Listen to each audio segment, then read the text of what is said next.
Good morning, everyone. Welcome back. Today, we are going to be working with decomposing and composing fractions that are greater than 1, and we are going to show them in various forms. So we're going to work on Module 5, Lesson 25.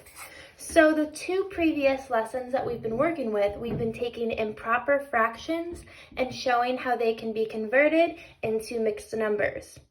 So we were composing the fractions. Today, we'll be decomposing the fractions by starting with our mixed number and making that mixed number into an improper fraction.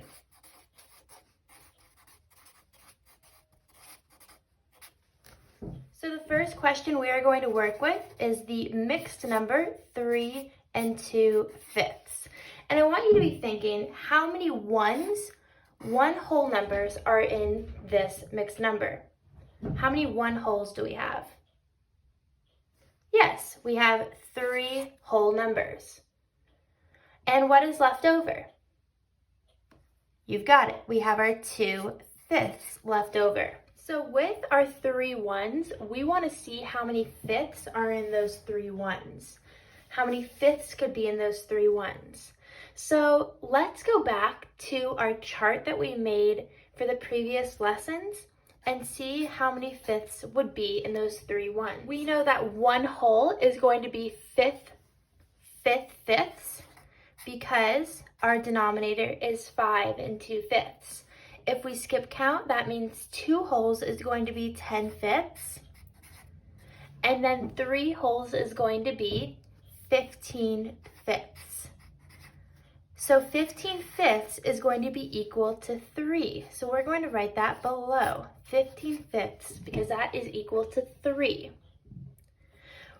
In order to get to our improper fraction, we have one more step. We have to add with our remaining fraction of 2/5. So 15/5 plus 2/5 gives us the improper fraction of 17/5, which is equal to 3 2/5.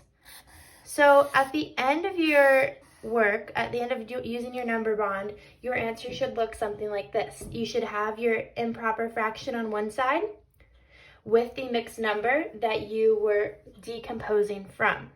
So we have 17/5 is equal to 3 2/5. The next question we are going to work on is 2 1/4. And our goal is to decompose to see how many fourths 2 1/4 is equal to. So for this question, we are going to use a number line. The previous question, we used a number bond. This time we're using a number line. So if we were to break this number line into whole parts, how many whole numbers might we have on this number line?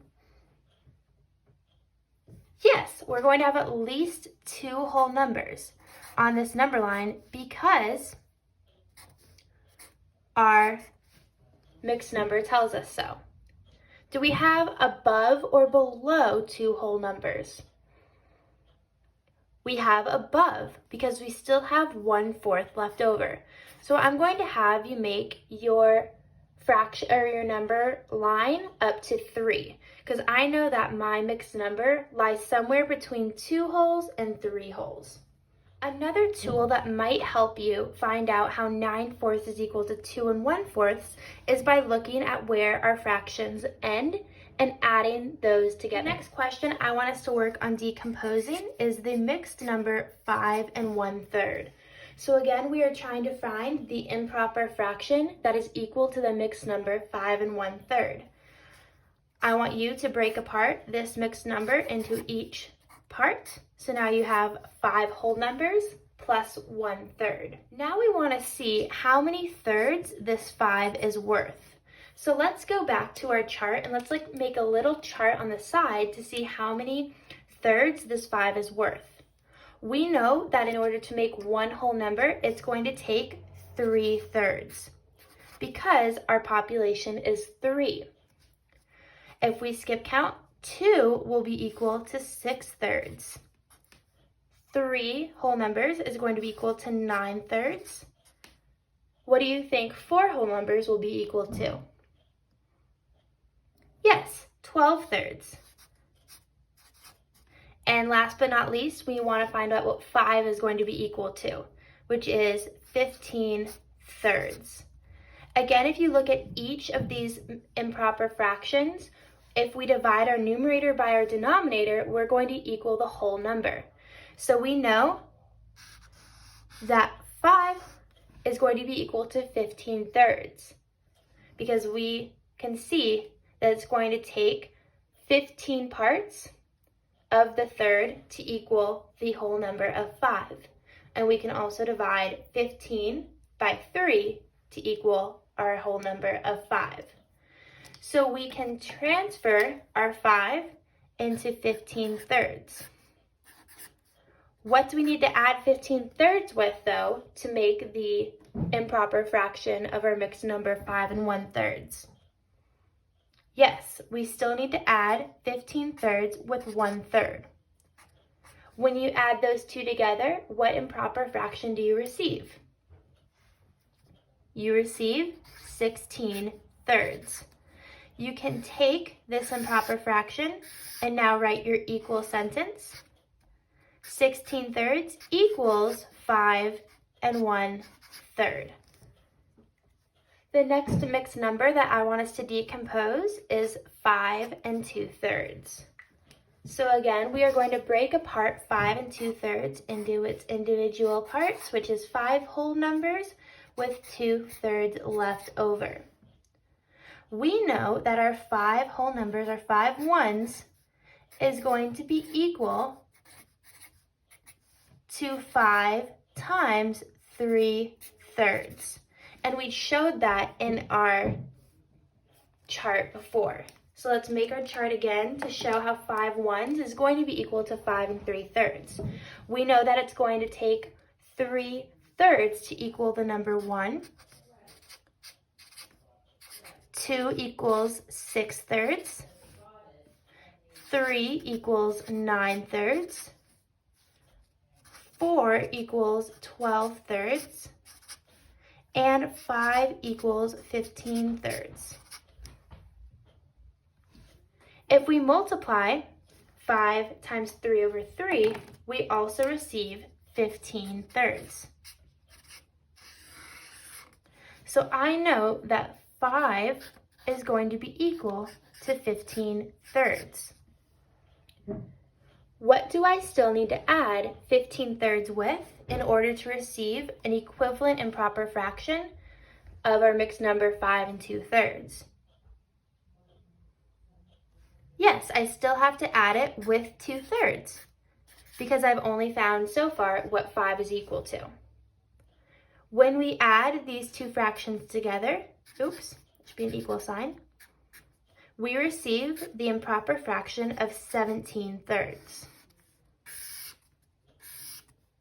So I know that 17 thirds is going to be equal to 5 2/3. The next question I want us to work on is going to be 4 3/7. So I want you to write the mixed number 4 3/7. So along with writing it in an improper fraction, we can also write in a multiplication sentence to show what 4 3/7 can be equal to.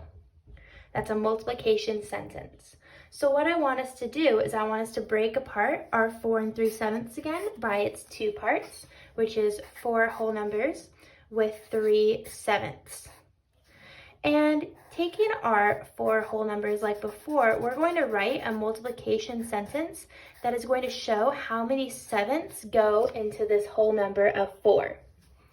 So 4 can be written as the whole number like this. And what are we going to multiply 4 with in order to equal its parts in sevenths? Yes, we're going to multiply 4 with 7/7 because I know that my population is 7 and I want to see how many sevenths it will take to equal the whole number of 4. 4 times 7 equals 28.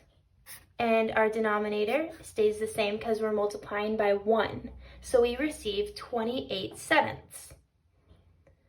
So I'm going to have you write that multiplication sentence on the top next to your equal sign, because I know that I'm going to have to do or write and multiply 4 times 7 over 7, and there's still one more part that I will have to add with in order to equal 4 3/7. So I have my 4 times 7 over 7, which equals 28/7. What do I still have to add 28/7 with in order to equal 4 3/7? What do I still have to add 28/7 with? Yes, I still have to add 28/7 with 3/7 because that is what we have left over after we decomposed our whole number of 4. So we add 28 plus 3 and we receive 31/7. So I know that in order to get 31/7, I have to multiply 4 times 7/7 plus 3/7. And if I do so, I receive 31/7. So I know at the end of all this multiplication and addition, this two-step problem, that 4 3/7 is equal to 31/7. So using a multiplication sentence, you can write it two ways. You can write what we have at the top, 4 3/7 equals 4 times 7/7 plus 3/7, and you can write it 4 3/7 equals 31/7. The last question I want us to decompose is the mixed number 5 3/4. And again, with this question, we are going to use a multiplication sentence to decompose it. And we want to break apart our mixed number to two parts, which is the 5 whole numbers with a 3/4. And I want us to look and see what we need to multiply our whole number of 5 with in order to see how many fourths 5 is worth. So what might we need to multiply 5 with?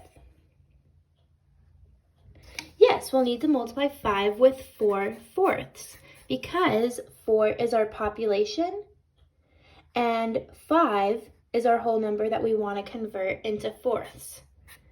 So 5 is actually going to be equal to the fraction, if you want to look at it like this, 5 over 1. If you want to see that our denominators are going to be 1 times 4, which equals 4, and 5 times 4, which equals 20. So now we have the improper fraction of 20/4. And our multiplication sentence for the first part is 5 times 4/4. So now that we have 20/4, what do we still need to add 20/4 with in order to receive 5 3/4? Yes, we still have to add with our 3/4 because we know that 5 equals 20/4, and so we still have to add with that remaining 3/4. We add 20/4 plus 3/4. Our denominator stays the same, our numerator changes. We receive the improper fraction of 23/4. As you can see, my multiplication sentence is 5 times 4/4 because that equals, I'm going to write this in another color, 20/4. And then all I had to do was add that with my 3/4, equaling 23/4. So if you want to write an equation that shows how the mixed number is equal to the improper fraction, you can write that below, saying that 23/4 is equal to the mixed number of 5 3/4.